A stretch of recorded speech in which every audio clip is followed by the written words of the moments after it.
永乐的瓷器纯式的，那个量体应该不大，哦，比较宣德就是差很多。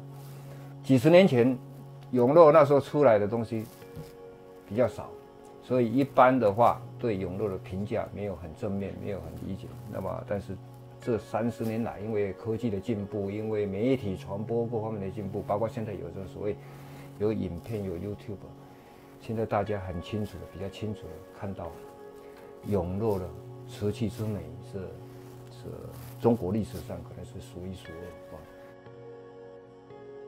今天看到一个比较大件的这个卧虎。那么卧虎现在纯式的卧虎可以看到盖子，我估计很少。当个遗失了，对。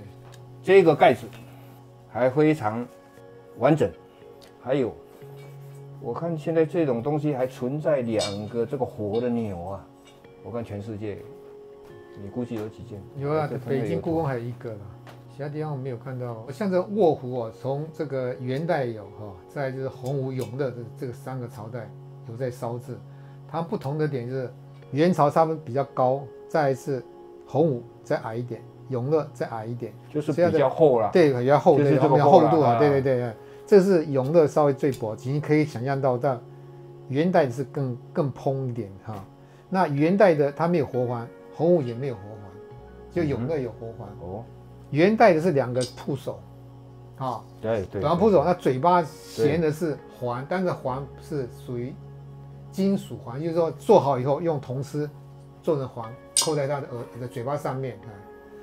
洪武也是这样子，只有永乐是的活环它是烧出来，所以这个技术上突破，它能够烧出用色胎来烧出它这个活动的环，大概1/4色胎不上釉，包括这个皮它也不上釉，这样的话。就不会粘在一起。后面这个胎哈，它属于奶黄色的细白胎哈，它这个不是火石红啊，它是真的胎是属于边边这种白色，这面就有点土垢的关系，时间久了一点。我一般都一定会讲究是火石红。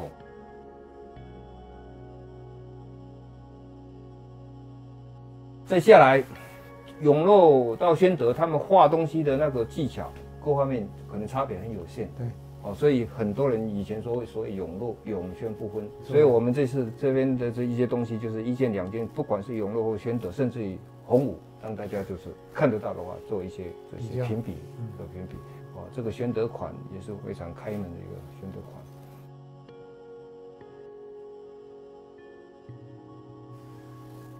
这个叫这个扁壶，紫锦扁壶，也有人叫紫锦扁瓶。紫什么？紫锦扁壶。紫锦扁壶。元朝时候有没有这个？没有看过。元朝没有，可能洪武也没有。洪武没看过。所以就是说永乐、宣德有。那么我们今天这一件呢，蔡先生讲这个是永乐。这个永乐的时候画这个龙，他很多喜欢画这个。像橡皮这样子。宣德也有，没有伸那么长。这个我有时候有知道，在汉朝的时候，这种长鼻子的龙属于帝王才有，才能拥有的。在玉器里面只有帝王的墓里面才有发现过这种长吻就是一个口一个物嘛，就吻别的吻那个吻啊，接吻的吻那个长吻龙。永乐是不是承袭到有这个帝王思想，才叫画工去画这种？胎也是白胎啊，可以看到它的圈足白胎，这胎都没有火石红，就是永乐的特征啊。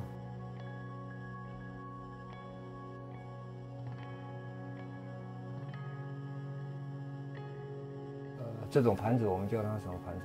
琵琶缩带鸟领口盘。领口盘那么这是非常标准的永乐宣德才有的这样的一个领口，然后还有层次的这个塌陷，这个是洪武永乐比较多，对，宣德也有了，后来慢慢就少了，因为这个比较费工，它要刮出这个，所以它这个是很具体的那个时代才有的一个东西。还有这个绶带鸟也是就是永乐宣德特别有，可能到了成化还有没有？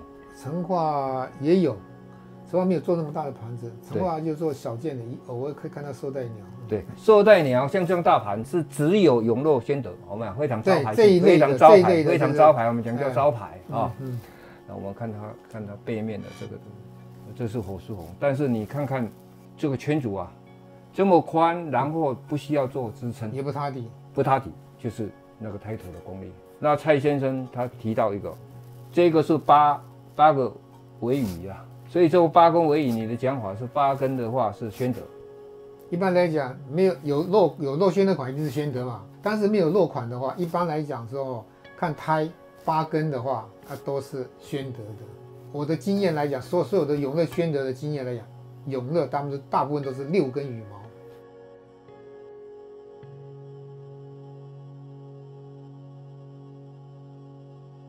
这个比较大的这个立式碗啊，斗笠碗，讲这是永乐的。那我们看看它这个透光的可能性，哎呀，还是可以透光啊，这么大一个碗还是可以透到这个样子，还不薄，还蛮厚的。是北京故宫有一件啊，这个可能上一次我们在讲碗的时候已经有上相，再下来这个就非常典型的永乐的东西，因为永乐画出这样的一个东西啊。菊瓣，叫菊瓣，是永乐特色。对，永乐。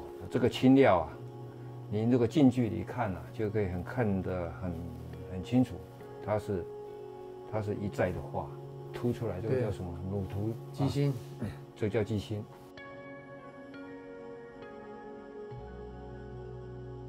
这两者每平尺寸差别37、35.7，这个比较稍微内收。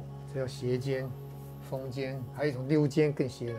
这一件因为它底下有底款，我们先讲这一件好了。青花釉里红，这底下底款它要打永乐，有永乐年制4个篆书款，暗款暗款。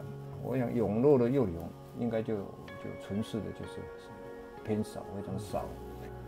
以我的观点，这个釉里红的花色种不是非常漂亮。对，它这个温度大概是还没有到这个正烧的阶段。但是这个东西的稀有，那时候青花釉条不容易烧。对啊，我看大家比较有兴趣的，应该是看着它底下的这个底款。这个外面圈这个是叫飘带还是叫什么绶带？算绶带，绶带。算飘带也可以的。这个永乐年制，这个暗款，这是非常漂亮。那么这件非常大的一个，这件是宣德。虽然大没有很多，但是不到2公分，可看起来就很壮。可是差别感觉就差很多。那么才能讲就是这个宣德龙跟永乐龙的一个差别啊，就是永乐脖比较细，这个宣德就脖子比较壮了。这个姜牙它的颜色没有它那么青绿哦。对，它这个比较湛蓝。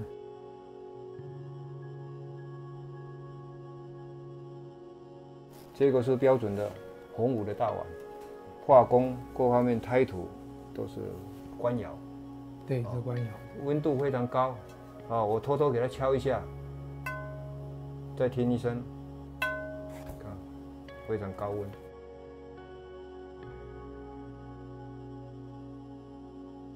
再下来就是讲这一个，宣德，刚刚细细算，外面的是9条龙。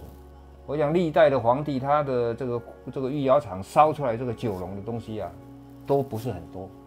那么这不止9条龙，它是9龙再加上一个大龙，这个是到底要盛什么东西？要盛环来盛什么东西？炖皇帝的补品，炖品炖。这个是炖，它命比较好，它是要炖品。宣德款很多，但它的这个款是属于比较标准的哈。它的标准在我书里面有讲过，它这个年怎么看，宣怎么看，德怎么看。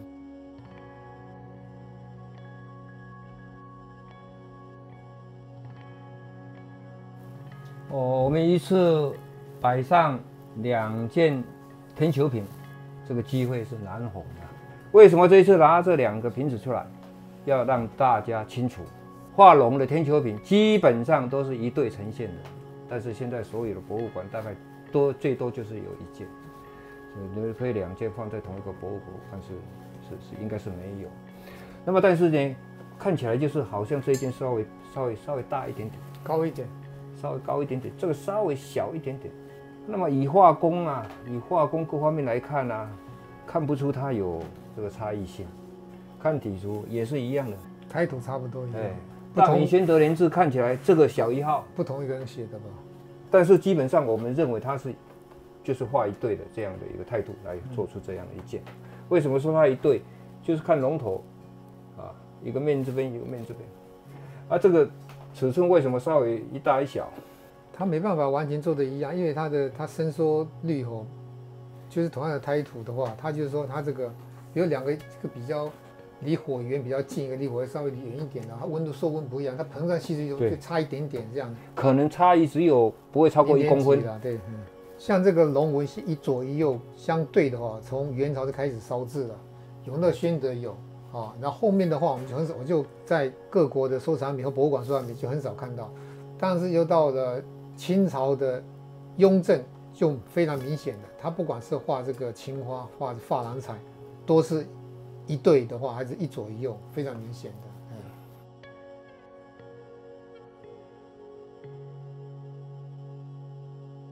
这一件青花五彩，基本上是总结就明前期一个压轴，得到认证的五彩瓷器，最早的是萨迦氏的那个宣德五彩。在这个一些书里面有记载，宣德有五彩，但是没有看实物，所以很多人都不相信。直到那个文物普查的时候，在萨迦氏发现2个碗，才知道宣德真的是有五彩。其实五彩来讲，在永乐就有了，远远没有看到实物就不知道啊。这个属于成画型的，就是成画大概是承袭这种的画法啊。但是宣德青花它还有一种就是书上所说的身后堆朵，那也是宣德青花的一种啊。那身后堆朵的话，确实有这个，我也看过哈。有机会的时候我再讲这个身后堆朵。刚刚蔡先生也讲到永乐，基本上五彩应该都有啊。我们搞不好也有机会，我们可以呈现给大家看。就谢谢大家，好不好？